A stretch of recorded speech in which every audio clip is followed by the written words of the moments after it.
Welcome to Throwback Thursday, where we bring you a homeopathy hangout episode from our archives in case you missed it first time round.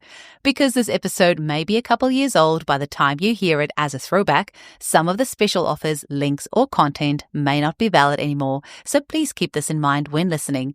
You're always welcome to reach out to us at info@eugeniekruger.com. Enjoy the episode. So anyone who's a regular listener of the show will know that I am obsessed with books. The best present anyone could ever give me is a book, and more specifically, a homeopathic book. So I was very excited when Linlee Jordan of the Harvard Homeopathic Clinic in Sydney agreed to come on our show and speak to us about some of the amazing books she has for sale in her bookshop. Linlee has been a homeopathic practitioner for 32 years, seeing many families during that time.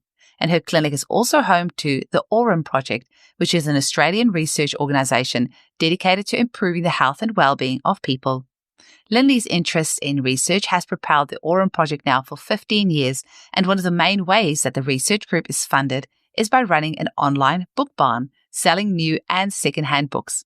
So you can find out a little bit more about the Aurum Project in episode 28 of the show with Sabina Vatter. I've already convinced Linlee to come back on the show at a later stage so we can talk about some more books. But for now, I'm going to have to cut short the intro to go hop onto her Book Barn's webpage and buy some more books. Enjoy the episode.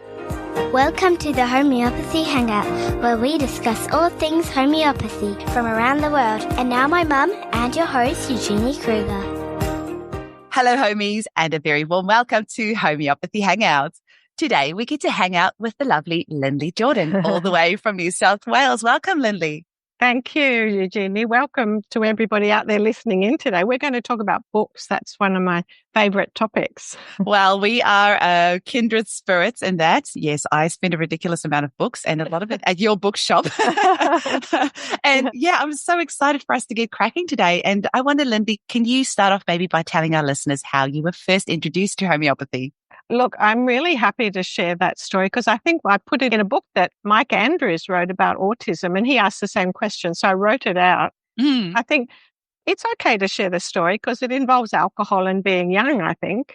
So when we were very young nurses, a bunch of us went to do a special course about how to do massage and stop eating sugar.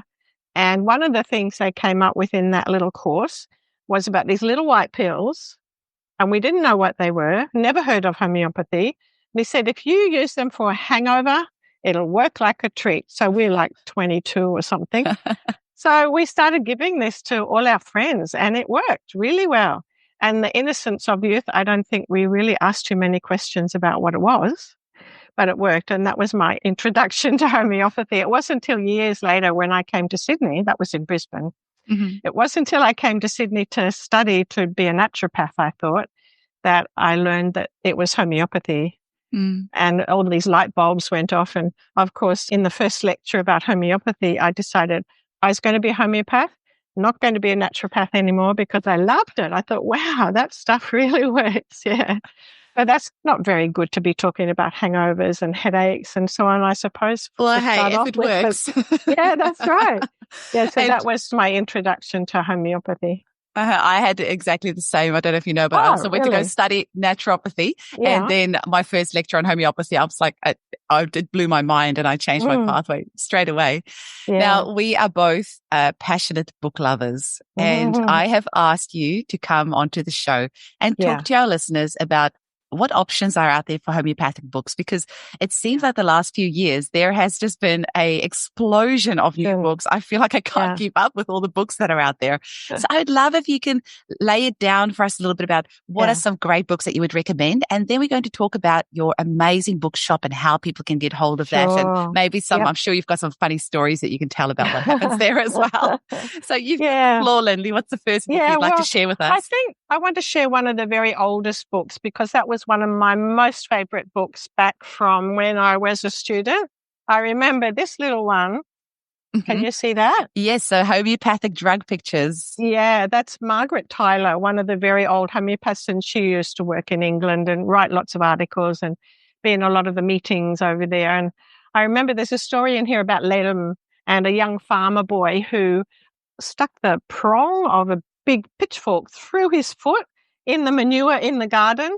And they gave him ledum, and of course it healed really much faster than what anybody expected. And that was in the days when they were using ledum in the hospitals. So she has lots of stories in that book about real case histories where in the hospital they gave aconite and they gave arnica and all these, they're fairly basic remedies.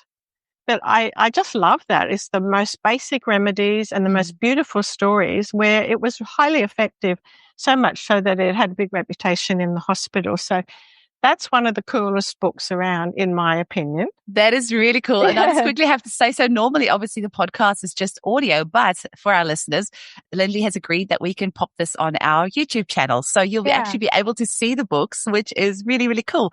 And I have a confession to make. I have that book. I don't know if I've ever read it because when I started out just over a decade ago, I was lucky enough in 2 or 3 cases to purchase bulk bundles of books for a really good price from homeopaths who had retired. So I do have a lot of these older books that I've never had an opportunity to read through. So I'm going to have a read through that one. And like you said, because there used to be, the homeopathic hospitals in the UK, it'd be lovely to read those stories and hopefully inspire us to get back to that place. Yeah.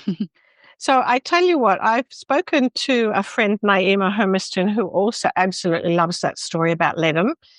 She talks about it a lot and she loves that homeopathic drug pictures book too. But when we talk about books, this is another of my favorite books. It happens to be it's by my friend Nyema and her husband John.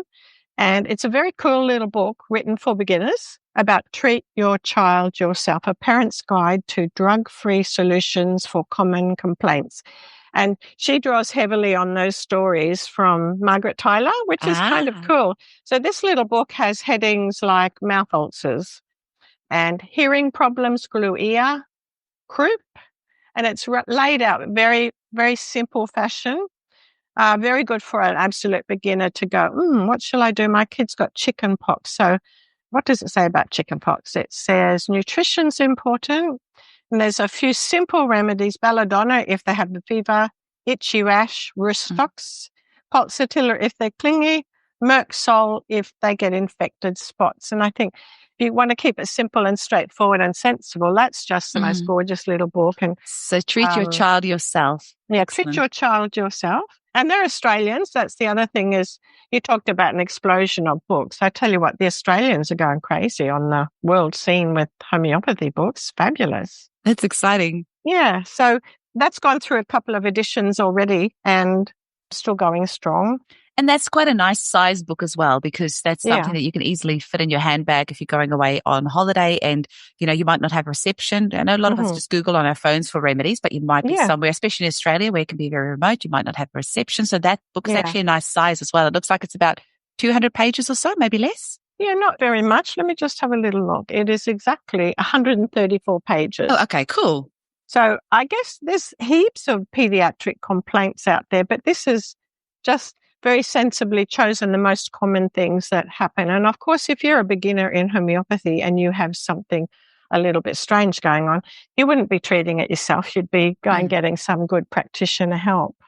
Absolutely. No, that's wonderful. But so we obviously want to empower the parents with good information that they could treat the acute things. But if it's out of their hands, that, they go and see practitioners. So that you would recommend that as a good start guide for something. Yeah, absolutely. Really good start guide. And I think talking about Australian authors, just for fun, this is another one by Liz Lalor. Oh, yes. The Homeopathic Guide to Partnership and Compatibility. Now, that book has been around for a while. It's not a new book, but it's worth mentioning because it's original.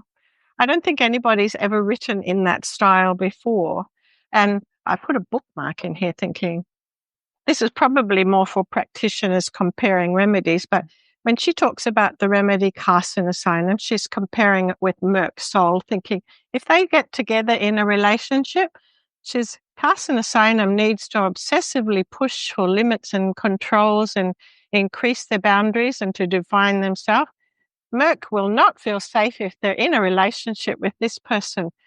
They will feel threatened by the perfectionism and control of carcinosinum. And I think the whole book is full of those little snippets of incredible wisdom about if you put two people together, Two perfectionists are going to have a funny kind of relationship, and two people with hardly any boundaries are going to have a funny relationship.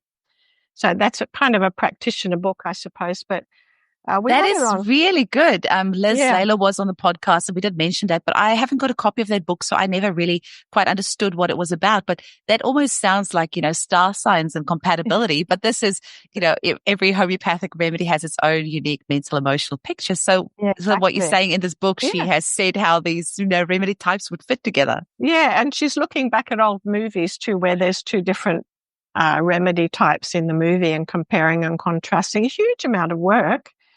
I don't know how many years she must have slaved away on that book, but it's really worthwhile reading. That sounds so fascinating. Yeah. Is there something in there, if you're already married and those two types are together, does it give you any advice on how to kind of get along? Well, I think basically she's thinking, coming back to, if you take a remedy, it will help iron out some of the creepers. Okay. Yeah. And if you understand the other person and where they come from a bit better as well. Yeah, exactly. Yeah, cool. Yeah. That beautiful thing where a homeopath is talking to somebody and they're saying all these things in a consult, and a homeopath is definitely looking at it through the lens of, they are coming from that place because they're in a murk state. Mm. It's not because they don't have enough insight into something. That's just how they are. We allow them to be without judgment. So I think that's where she's coming from in that book, is saying it's not really your fault. It's just how your DNA speaks to somebody else's DNA, something like that. That sounds really, really cool. Yeah. Okay, another one to add to the list. Thanks. Add to cart. Yeah, exactly. Yeah. While we're talking about really original books, that's not a new book anymore, but it's a lot of fun.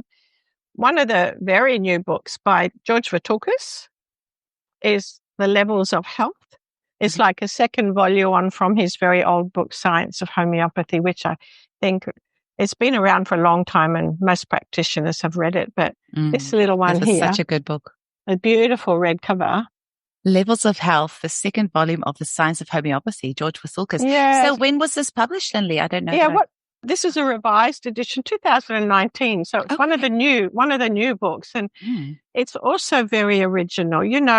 It's important to think about, when we've given a remedy, how did the person go on it? The second prescription, are they actually better, or is something deteriorating? We have to look carefully at how they're going on all different levels.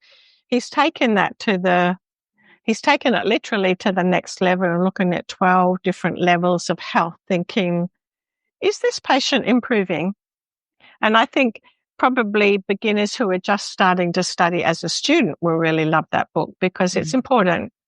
It's important to think, we fixed up their abscesses and they all cured up, but they're incredibly anxious ever since. So it's basic actually, about looking at what are we doing with our remedies? Are they getting better? So in the usual George style, it's quite comprehensive. It's a beautiful book to have a look at. Has it got any visuals in it? Because in Science of Homeopathy, he's got some graphs at the end, and then he actually shows you the graphs of, if the person is wonderful, excellent. Yeah. I don't know. Yeah, that's great. Not that clear, but he's got these little graphs all the way through. It's good to have that visual representation sometimes of seeing, is the client after the first prescription initially improving and then deteriorating, or some of the symptoms are improving and some are not. So just understanding those, the mentals are not improved, but the physicals are improved, and then being able to, as a practitioner, to interpret what that means. Exactly. Yeah. Much more than just thinking, their skin has healed up, hooray. Yeah, exactly. So that's another, I think it's fast becoming a favorite of a lot of the people who are studying currently. And do you think somebody who's like a confident home prescriber, I'm just thinking, I've got several mums who have been using homeopathy for a few years and really understand the process quite intimately, but they're not studying homeopathy. Do you think that would be a good read for them as well? I honestly think it would be. It's not for somebody who just wants to do a little bit of something or other. It's for those people who are quite earnest and really love reading and delving into the depths of what happens with homeopathy. I think I'm often surprised by the orders that come through in the book barn. The girls out in the clinic are piling them up on the shelf. And we used to know everyone who studied homeopathy in Australia, all the students coming through Nature Care College. Now we don't know the orders are coming from everywhere, and people ordered like 12 different books. And amazing. You think, wow, these are definitely student books, like early Materia Medicas, and they're buying a Repertory, and they're buying that kind of book by Vithoulkas. And I think homeopathy is something you can study by yourself at home. People beaver away and keep on reading. Nothing like enrolling in a proper course and having your hand held to wind your way through and ask some great questions. I do think that's one of the prerequisites to studying homeopathy and a homeopath is you have to love to read.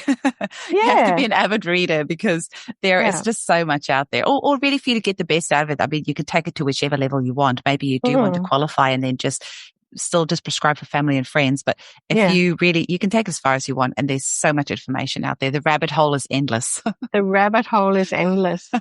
I think some people, when you look at their book order, what they've ordered is a whole lot of books, which are basically philosophy. You know, some people love looking at the history and philosophy, and they've ordered all these books, and I think their bedside table must be groaning, you know. Yes. You were asking before about beginners' books. Well, there are a couple of books about travel, which we are all allowed to do again. Amazing. Is that Judith Reichenberg-Ullmann's book, The Homeopathic Guide? No, this one is... Ravi Roy and Carola Laj Roy. Okay. Yeah, so that's not an old book either. When's that published? Judith Reichenberg-Ullmann's also got one, Remedies for Travel as well. So there's a couple of awesome books. So what date is this one from? It is from... Do you know if that happens to cover any homeopathic immunization for traveling, or is it more just like first aid type things? This is a lot of first aid. Let me just have a little look if it's talking about malaria and talking about seasickness. Yes, this one has it in there, but that's definitely a beginner's book, the kind of thing. Great. If you're on a train traveling across India and you've got a kit of remedies and know a little bit about how to use them and the book, you end up dishing out the remedies to hundreds of people when they all get food poisoning. That's another one. Have you seen that one? The Natural Medicine Guide for Travel and Home. No, I haven't. Who is that? That's another one there by... Oh, Richard Pitt. Excellent. Yeah. No, I haven't seen that one. They're both similar little books, but they're absolutely designed for beginners to be able to get a good handle on what am I going to do? I'm traveling, and, you know, if you're going on a trek, good idea to have these remedies with you. So I think there's a few of them around. These are a couple of the more recent ones. This Richard Pitt is from, what date is that one from? Hi, homies. This is Sarah Valentini letting you know about a seminar and trituration proving retreat coming up at the end of July and early August this year with Mikhail Yakia. Mikhail is a homeopath, botanist, researcher and author of an amazing book called Wondrous Plants, a comprehensive Materia Medica on the flowering plants in homeopathy. Mikhail has lectured around the world, and it has been a long-time dream of hers to come and do plant triturations in the Daintree rainforest. Mikhail is leading a 6-day adventure in the Daintree rainforest in far north Queensland, where you can be involved in trituration provings of 5 different plants. The experience of a trituration proving can bring so much clarity to your prescribing and is a wonderful tool to deepen your knowledge of the plants. This once-in-a-lifetime experience starts on the 31st of July and finishes on the 5th of August, and will include a guided tour with a botanist in the Daintree rainforest. Mikhail is writing her next book on the ancient plants. So following the adventure into the Daintree, there will be a 2.5-day seminar in Noosa, Queensland, from the 7th of August to the 9th of August, and will focus on teaching about the ancient plants, which include the mosses, ferns, cycads, and conifers, amongst others. This is the information that will be available in Mikhail's new book that is not yet released. To find out more, please email us at mikhailyakir2025, that's MICHALYAKIR 2025 @gmail.com, or you can go to our Facebook event page, which is Ancient Plants Seminar and Trituration Provings with Mikhail Yakir. I really hope many of you can join us. And they're both nice enough size that you can put it in your hand luggage. It's not too chunky. Yeah, so that's another 2013 book. Okay. And I love that idea that people are out there and going to be introducing arnica to someone who's got a stubbed their toe really badly when they're walking down the gorge type thing. Absolutely. Absolutely. Yeah. Have you got any other goodies there for us? I have. So thing that's really popular for beginners to do is to treat their animals. So this is a really cool little book, and it's quite big. It's like how many pages is it? It's 589 pages. So it's quite comprehensive. And practitioners absolutely love this because it's comprehensive, but a whole lot of people at home are using it as well too. So that's that little one. Oh, I've seen the cover of that one, Homeopathic Care for Cats and Dogs. I didn't realize it was such a big book. Who's that by? Don Hamilton. Don Hamilton, yeah. That's the most gorgeous book because people can, I think, be a little bit more bold with using remedies for the cats and dogs. They jump in and start treating all kinds of things that they might not feel so happy about if it was a loved one. Yeah, absolutely. Yeah. And, vet costs can be very expensive. And if you're on a lower income and struggling, you obviously still want to help your pet. You don't want to necessarily just have to put them down or whatever. And there is actually quite a lot of things that you can treat yourself at home. So, I hear what you're saying. Yeah. Obviously, we're not always take your pet to the vet. There's just the option there in the meantime until you can do so to, treat them acutely. Well, that's the joy of having a kid at home, isn't it? If you're a beginner and you don't know too much about them, you should always just try, give it a go, ring up a friend. But sure as eggs, it's like 11 o'clock on a Saturday night. The homeopath's not open. Always hard to get into the clinic. So, and half the time the person's better or the animal is better than by 10 o'clock the next day because you successfully gave a few doses of a good remedy. And if you can give something in the meantime to alleviate their suffering until such time as you can get help, why wouldn't you do it? Yeah, exactly. Yeah, that's exactly right. Yeah. Any other goodies? I'm sure we could do like part 2, 3, 4, 5, 6, up to 100 of this episode because we're both book lovers. Yeah, I think maybe I could tell you the 2 most popular books that get sold. Yes. What are they? In the book barn. They're both the farm and garden type ones.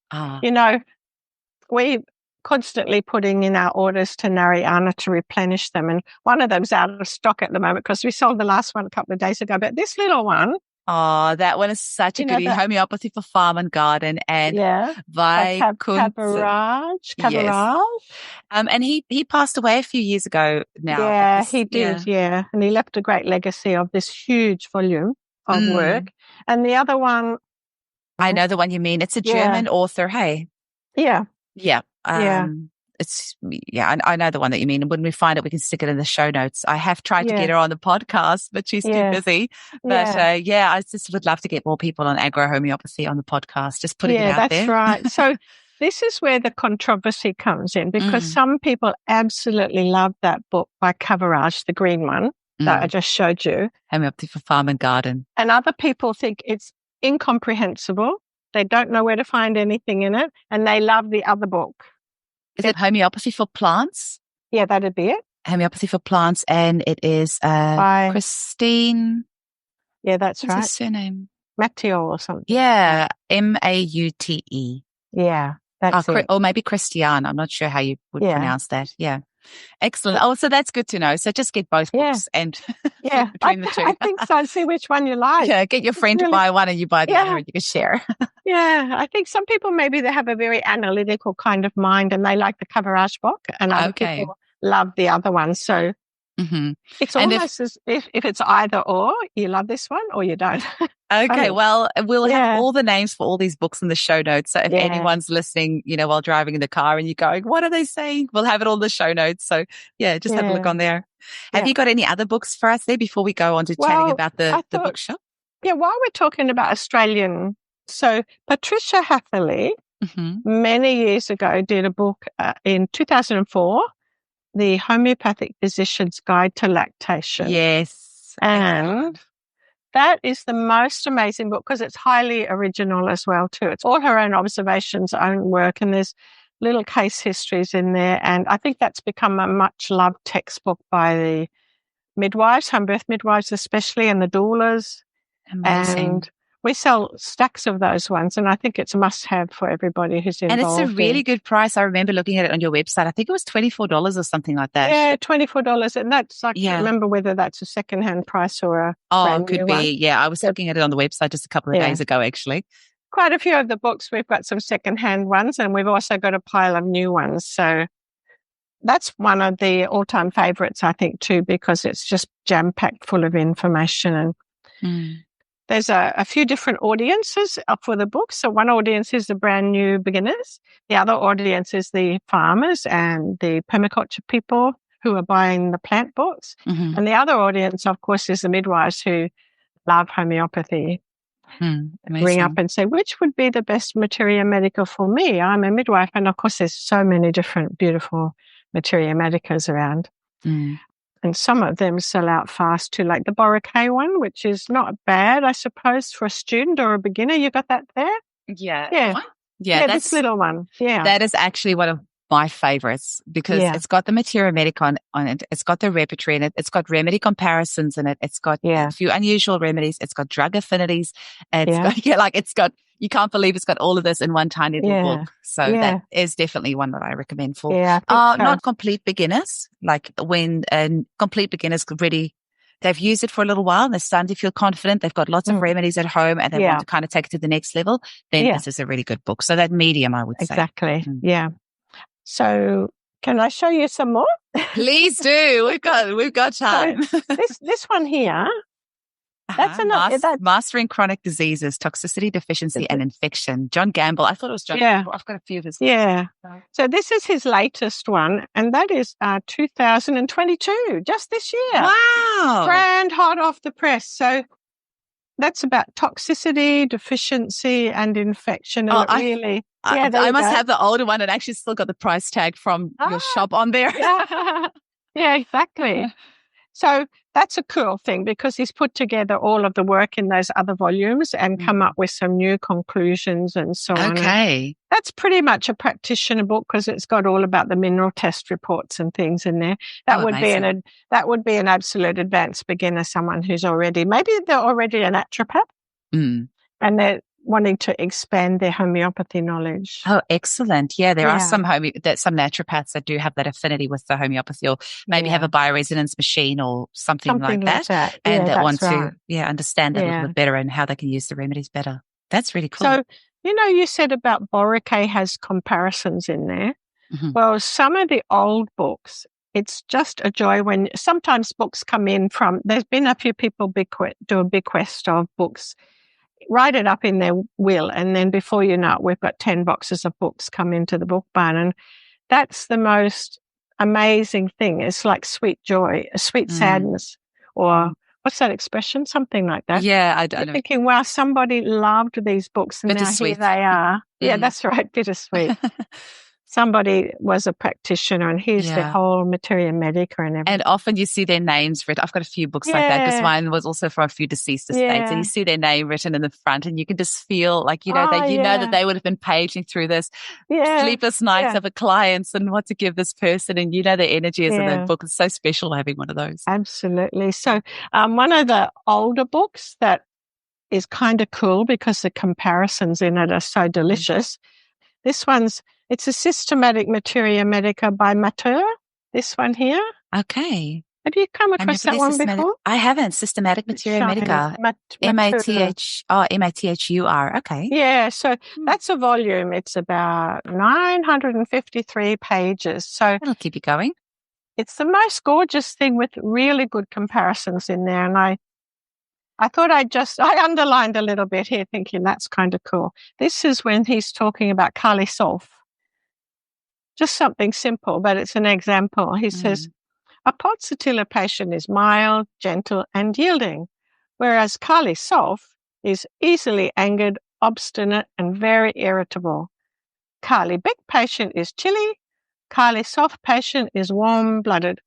And I know that's fairly simple stuff, but it's all through the whole book. And I just think that's delicious. That is really good. And maybe for our new listeners, the new users, we can explain that all three of those remedies that Linlee just mentioned can tend to have like yellowy, bordering on like greeny type discharges. And so sometimes it can be really hard when you read through the remedies and like, well, they all have that same color discharge. How would I choose one over the other?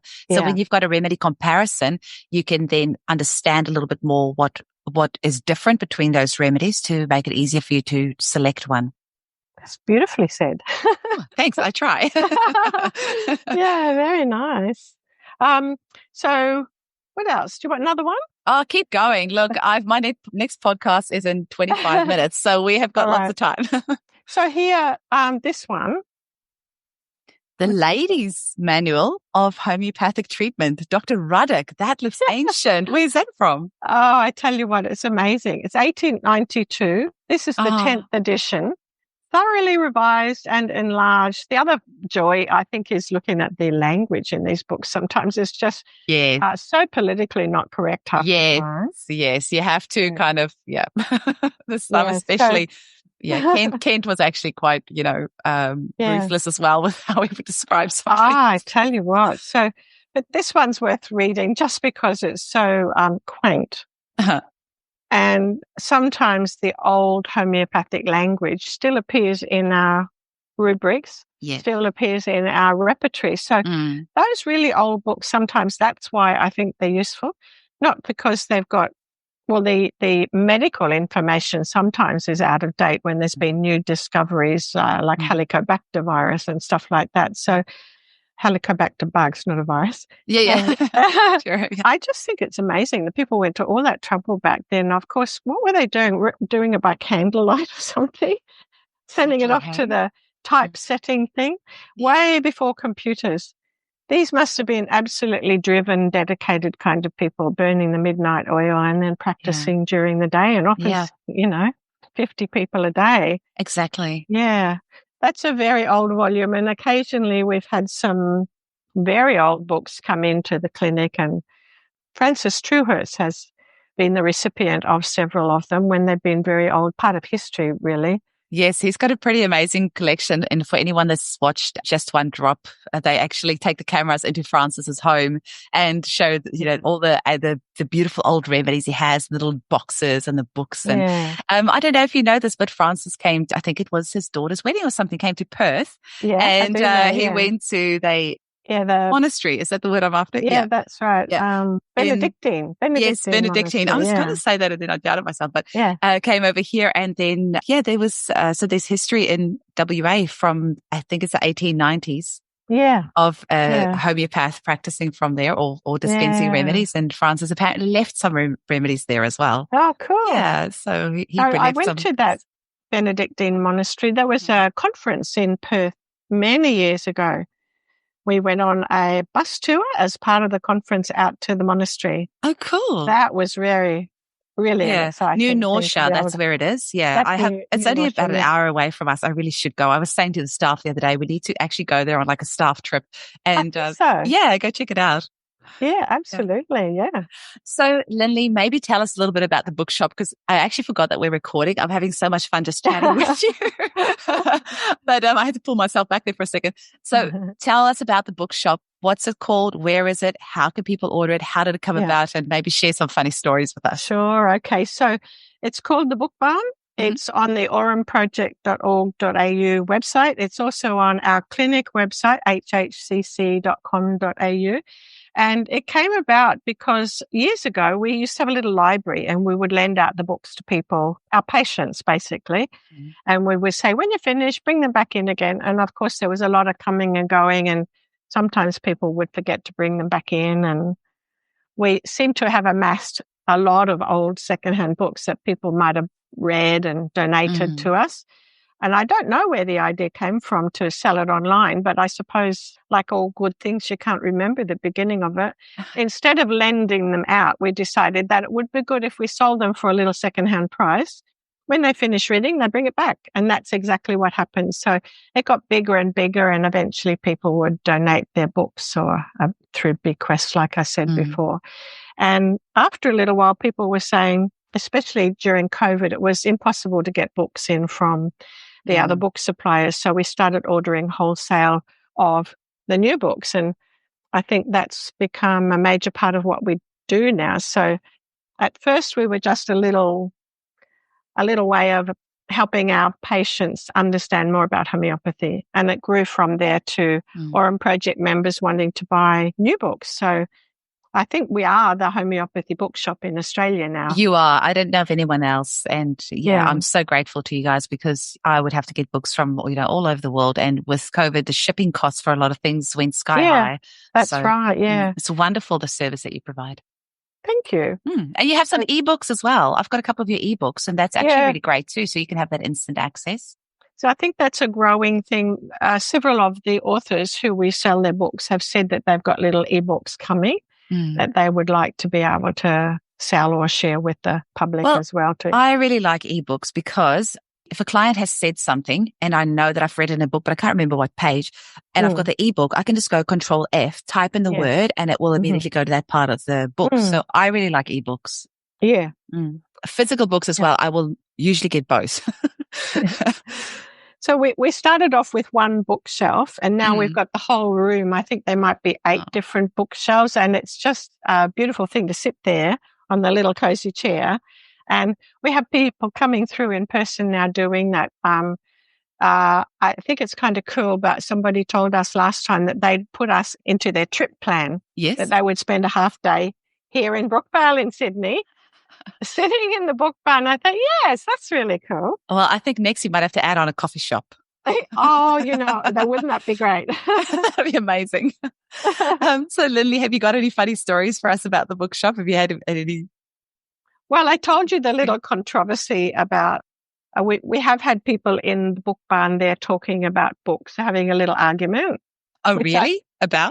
Well, it's kind of cool because there's 2 opposing views of homeopathy and what it should and shouldn't be. Yeah. One person is studying this thing, one person is studying that thing. And I'll tell you what the controversy was. It's not just the farm and garden type books, and that's the sweet, funny little thing. I like this book, you like that one. The controversy was about Jill Turlin's books with high potencies. Oh, yes. And another Vithoulkas fan having this quite heated discussion about you shouldn't be using those high potencies. The other person saying, but they work so brilliantly well.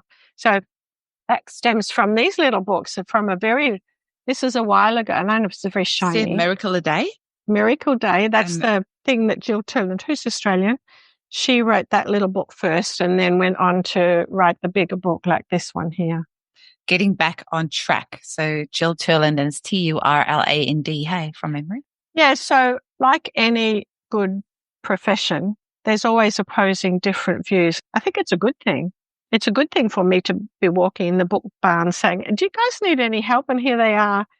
Not really. They weren't really at each other, but it was definitely a conversation about my way is right and your way is not. And I think one of the best things we can learn as homeopaths, and this is something that has been probably one of the biggest gifts of this podcast, like being able to speak with so many different people from all over the world and so many different views. All homeopaths have different views. And, actually in the very first episode with Amy Lansky that wrote the book Impossible Cure, she said, I wish you homeopaths would just decide on one way of prescribing and stick with it. And I said to her, that's actually the thing I love about homeopathy, because we're all so different. And with homeopaths prescribing so different, it means that you can go and find the homeopath that you resonate with. Because if we all prescribe the same, there's so many people that we won't be able to cater for. But because we're all so different, you just have to go look around and find the homeopath that you resonate with, because we all prescribe differently. And that's part of the healing process, is finding someone that you resonate with that prescribes in a way that you like. That's very nicely put. That's exactly right. Yeah. Exactly right. So I think as homeopaths also, we're not immune to egos and things. Like, we need to all step off our little high horses and just understand all of us prescribe differently. At the end of the day, our clinics wouldn't be busy if what we're doing doesn't work. So exactly. Yeah. Excellent. Is there anything else that you want to share with us? Maybe your website or how people get hold of you? I'm guessing the best way to obviously order online, but I know I have been naughty, and a couple of times I've looked for a few books and I've emailed you guys. And then once it's come in, you've messaged me. I don't know if that's something we're allowed to advertise, but. Well, I think the girls are here from 9 to 5, Monday to Friday. So I think they like it when people ring up and ask questions. Sometimes they're impossible to answer because we just don't know. Yeah. Like, I want to get edition number 6 of a certain book. They're up to edition 12, but I want edition number 6. And sometimes it's impossible for us to be able to help. Sometimes people have rung up and said, it's an old B. Jane book that I bought secondhand, and pages 200 to 220 are missing. And we know that's a funny thing that used to happen a lot. The cover would be on around the wrong way and pages would be missing, and it would say edition number 10 on the cover, and that would be actually the book is like edition number 24. So these are all the funny questions people ring up. Sometimes we can help. And we don't have a wait list, but that's often what people are asking. When's it likely to come back in, like the plant book, for example? So I think probably the best thing to do is ring up the clinic here, because the girls are here all the time. They can just pop over to the book bar and have a little look. I'll give you the phone number. It's a Sydney number, 02 9905 9415. Perfect. And we'll have that in the show notes. And your website is hhcc.com.au, or I should be Aussie and say hhcc.com.au. Right. And of course, it's on the Aurum Project website as well. Aurumproject.com.au, hey? Yeah. Yeah, amazing. Linlee, it was super fun to chat with you. Is there any last little thing that you want to say before we finish up? Well, I think it would be kind of nice if people do the same thing for us and let us know what are their favourite books. Is there some glaring gap in what we've got? Because there's thousands of homeopathy books. We cannot possibly hope to have every single new book. And we really go on what people say. People telling us they love the gardening books, or they love Vithoulkas' book, or why haven't you got this book? So that's a very nice thing for people to let us know that they are in love with this certain book and they think we should get it in. Well, I really appreciate you filling this huge gap, because, I mean, we've got hundreds of homeopaths in Australia, and it's actually a little bit crazy that we just have the one bookshop. So thank you so much for doing this, because I know it's a lot of hard work, and often the markups on books aren't that big, because I've got 3 books that I've ordered in wholesale for clients of mine, and the markup on the books are actually tiny. And it actually ends up being a lot of work. So thank you so much for filling this gap. I really appreciate it. And I know a lot of your supporters do as well. So please keep doing what you're doing. Thank you. Chat soon. Bye. Okay. Bye-bye.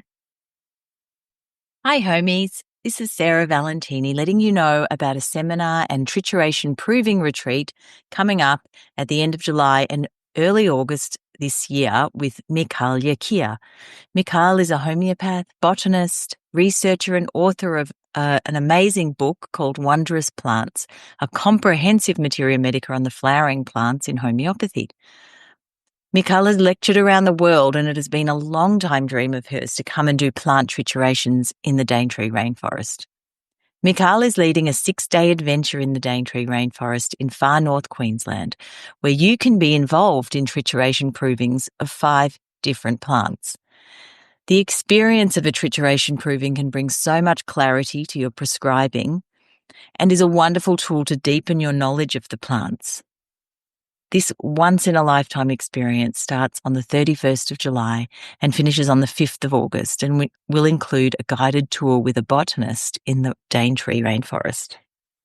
Mikhail is writing her next book on the ancient plants, so following the adventure into the Daintree, there will be a 2.5-day seminar in Noosa, Queensland, from the 7th of August to the 9th of August, and will focus on teaching about the ancient plants, which include the mosses, ferns, cycads, and conifers, amongst others. This is the information that will be available in Mikhail's new book that is not yet released.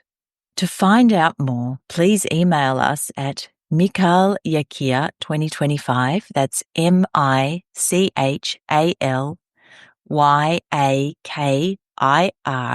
2025@gmail.com, or you can go to our Facebook event page, which is Ancient Plants Seminar and Trituration Provings with Mikhail Yakir. I really hope many of you can join us.